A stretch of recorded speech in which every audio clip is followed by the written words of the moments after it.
RBI grade B DPR examination में public finance से related direct versus indirect taxes से हमेशा क्वेश्चन आता है और एस्पिरेंट्स समझते हैं कि बेसिक क्वेश्चन आएगा तो हम टैकल कर लेंगे, बट आरबीआई इसमें कई गुना इन डेप्थ जाके पूछता है।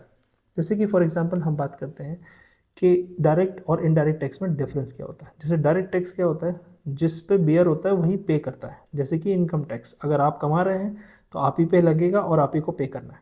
वहीं अगर मैं इनडायरेक्ट टैक्स की बात करूँ तो वो अलग अलग होता है, बियर कोई और करता है, पे कोई और करता है। जैसे फॉर एग्जांपल आपने कोई आइटम खरीदा मॉल में जाके, आपने पे किया टैक्स और सेलर की जिम्मेदारी होगी सरकार को पे करने की। तो इसका मतलब क्या है कि दुकानदार जो भी है उसकी जिम्मेदारी है पे करने की, पर बियर किसने किया, फाइनली उसका जो हर्जाना है उस टैक्स का वो कंज्यूमर ने पे किया। ऐसे ही कॉन्सेप्ट है इंसिडेंस और इम्पैक्ट का।